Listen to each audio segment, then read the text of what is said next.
Georgia Brown.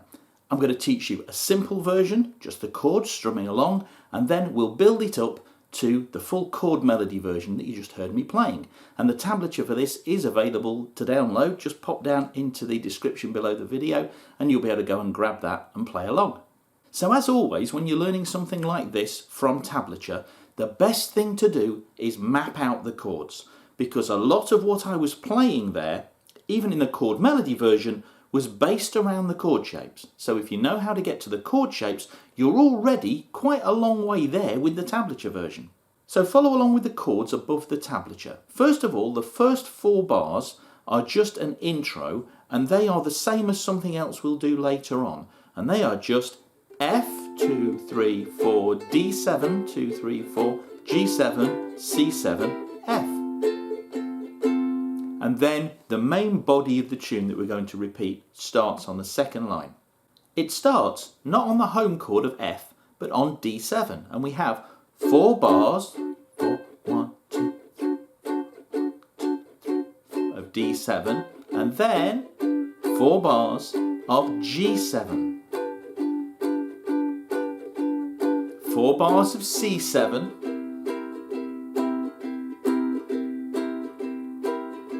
and then we have a bar of F and a bar of C7 and a bar of F and a bar of A7, and that's kind of the first half of the tune, the first pass through. The second half starts the same but then veers off in a different direction. So it goes back to the D7 that we started the first part on, and like before does 4 bars of D7. As before, 4 bars of G7, but after this is a little bit different. This time, D minor for a bar, A7 for a bar, D minor for a bar, A7 for a bar, and then this bit is the same as the intro, F, D7, a quick G7 to C7 and F. It's also really important to start doing that before you just dive into the tablature. If you start reading the tablature, what will happen is, and this often happens, I find people, students of mine, when I give them tablature, is they start just reading one thing at a time in the tablature rather than looking at the whole group of, say, 3 or 4 bars and realizing that the fingers are barely moving.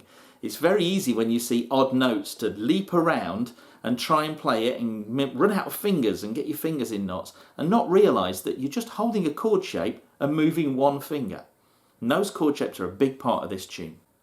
Okay, let's start to do the tablature now. And what I'm going to do for the tablature is I'm going to zoom in so that you can see my fingers nice and clearly. So I start off by playing this F chord, just 3 of them. I'm not going to pick it. This needs to be quite a loose, jazzy, bouncy song. If we pick it, it's going to start to sound like classical music and it won't really have that drive. So wherever possible, we're going to strum. You can strum with your thumb or with your index finger, and you'll probably find that at different times you choose to use one or the other, depending on how many strings and whether you've got to pick. So I'll try and do, it's difficult in slow motion, but I'll try and do what I do when I play this faster and point out which one I'm using as I go. I start off with the F chord and I'm going to strum that with my thumb, and then my thumb's going to pick the C string and my ring finger's going to hold that string at the 2nd fret, but I'm not letting go of the F chord. Then my index finger of my right hand is going to pluck the 2nd string, which I'm still holding at the 1st fret, and then that ring finger is going to come down on the 3rd fret of that same string, the 2nd string, and I'm going to pluck that. So I have this.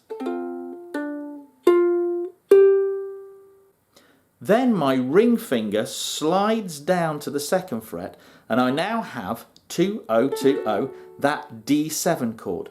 I still haven't taken this finger off. It's still on the 1st fret 2nd string from the F. I won't take it off because I'm going to need it in a moment. Now in this bar, we're basically strumming and aiming at certain areas. Don't worry if it's not precisely like the tab.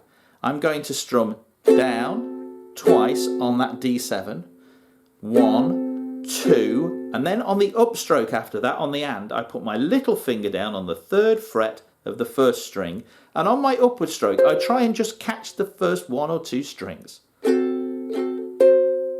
Then I do a downward stroke on the next downbeat on beat 3, but I just try and hit the lower 2 strings. I take my little finger off hit the higher two strings and the lower two strings again. This is a tricky bar because it's sort of combining strumming and picking. It sounds like this.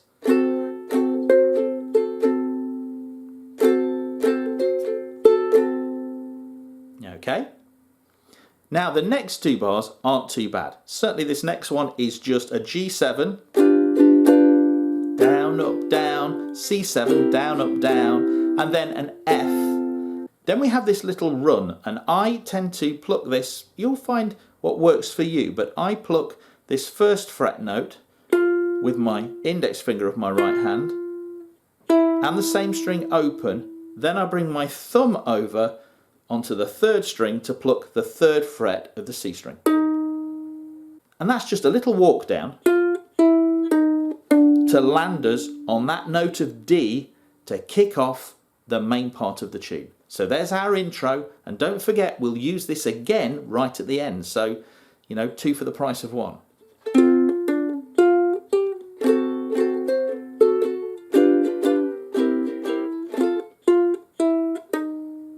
There's your intro. Now into the main melody. We're going to be playing this D chord shape, barred at the 2nd fret with our little finger coming in on the 5th fret sometimes, and sometimes we'll make it a D7 by losing that and adding our 2nd finger at the 3rd fret. But a lot of the time we're just going to be using one finger and lifting it on and off. Now there are a lot of 2nd fret notes here on different strings and open strings, and if you try and do them all by moving the tip of your finger around, that's a lot of work, plus there are a lot of other open strings that can ring out that won't go with it, they won't belong in the chord. So try this.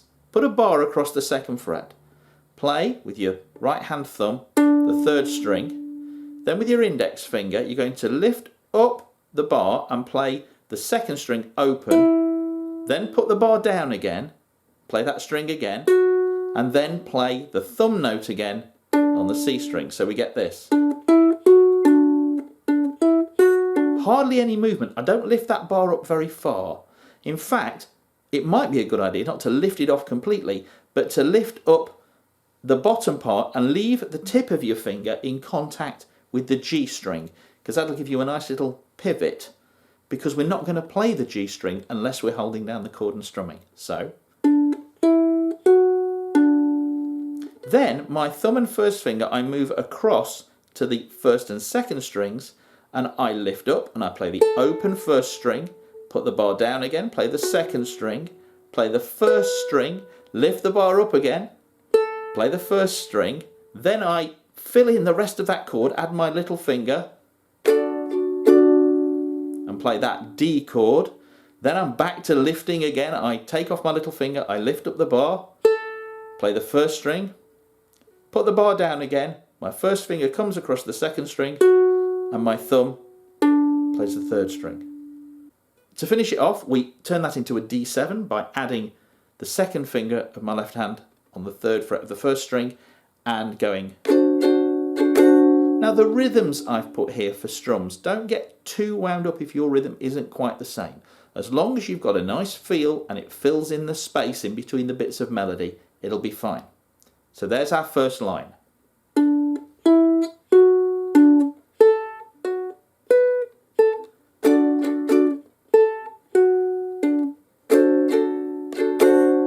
Okay, that was all based around that D7 chord that if you were accompanying you would be strumming. The next line is all based around our G7 chord. So get a G7 chord held down because all the notes are going to be hiding in there. We play the 3rd string, 2nd fret, we're holding it down in that chord shape, lift up our index finger, play that string open and then put it back and play it at the 1st fret and then back to the 2nd fret note that we're still holding. This is why it's so important to read a heading tab and be aware of the chords that are happening, because if you just read that you might have played it,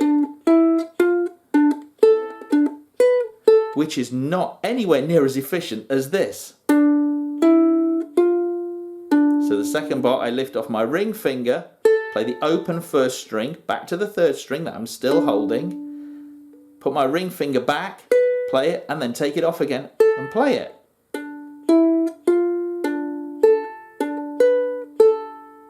There's that little skip in the rhythm, da, da, da, da, da, da, da, da, which we had on the D as well. Da, da, da, da, da, da, da. It's really good to be able to sing the tune, because that'll really help you find the melody. Even if you don't know the words, listen to it a few times and just get used to going da da da da da da da da da da da da da da da da da. It just helps you get the rhythm right. So when we've done that, we need to have a higher note. So what we're going to do is take our G7, we're going to slide it up 1, 2 frets, and then we're going to leave our index finger there at the 3rd fret and slide the 2nd and 3rd fingers up another fret. So this one's at the 3rd, these two are at the 5th, but none of them left the strings from that G7. So don't take them off, slide them up. And then we can just strum that.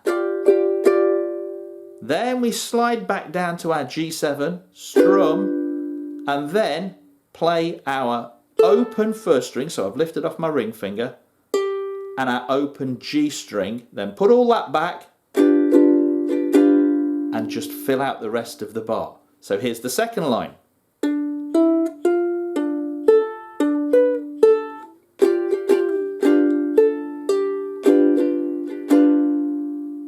The 3rd line is based around a C7 chord. So we're going to be playing notes that belong to C and C7 in this line. Lots of open strings. Another little strum to kick it off. And I'm just aiming for 3 strings. Then 2nd fret on the 3rd string. Open 2nd string. Open 3rd string. So I'm alternating between my thumb and finger on different strings. So then the 3rd fret of the 2nd string, 3 open, then the 1st string open, back to the 2nd string, 3rd fret, then we can strum our C chord, and then we have our 3rd fret on the 2nd string, then open, and then our open C string, then we have a little riff that's going to come back over and over again. Da da da da. Just open 2 on the C string, because this is the I'll tell you just why, that little bit of the melody. And that leads us to an F chord for 1 bar just, then a C7 and that riff again, da, da, da, da, and then an F again, and then an A7 chord. And you're halfway through the tune, which means the 2nd half of the tune is going to be doing a lot of stuff that you've already learned. Let's slowly go through it to that point, including the intro. Here we go.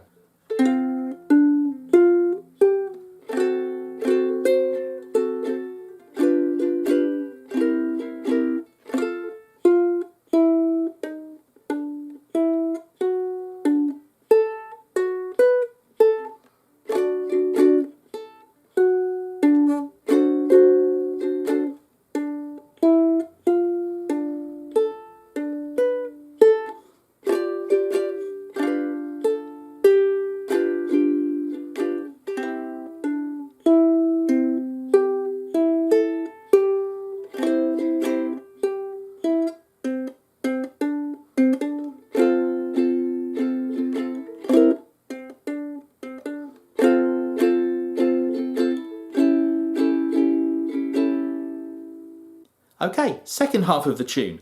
We start back with our D7 chord, and no surprise, we're going to state that same theme again. So you already know this bit.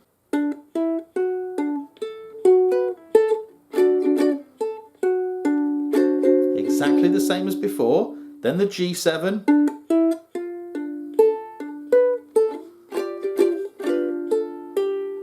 Exactly the same as before. So you already know those 2 lines. Then it leaps off somewhere else. It goes to our D minor to A7, to D minor to A7. Okay, so the D minor we're just going to strum. And then when we go to our A7 chord, hold down the A7 chord, but don't strum it yet. Just play the 4th string, the the second string, and at this point you might either jump your first finger across or you might bring your second finger in to play the first string. So we get, and then strum that A7 on the last beat to fill space. Then the next two bars, identical.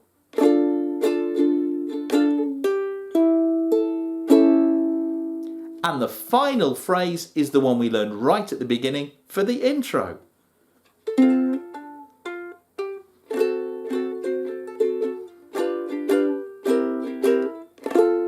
And in the intro we had this little run.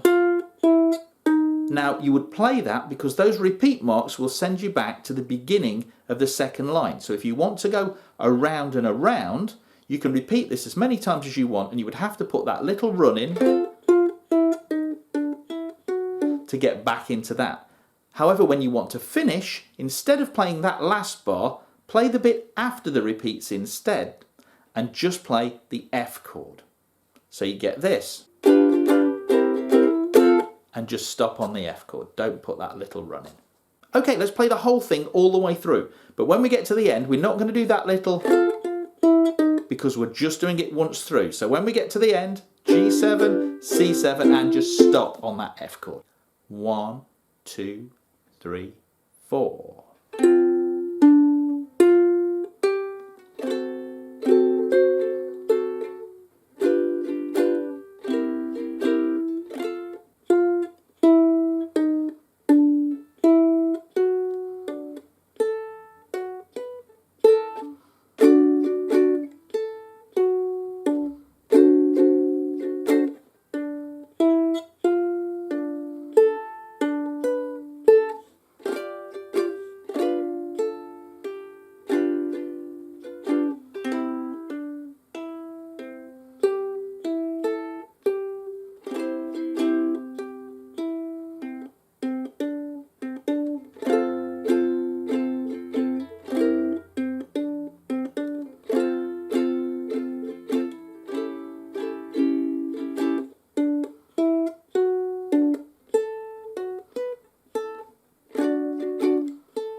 It'll take some time to get it up to speed, but there you go. That's all you need to know to be able to play a chord melody version of Sweet Georgia Brown. I hope you've enjoyed this, and I'll see you again soon. Bye bye.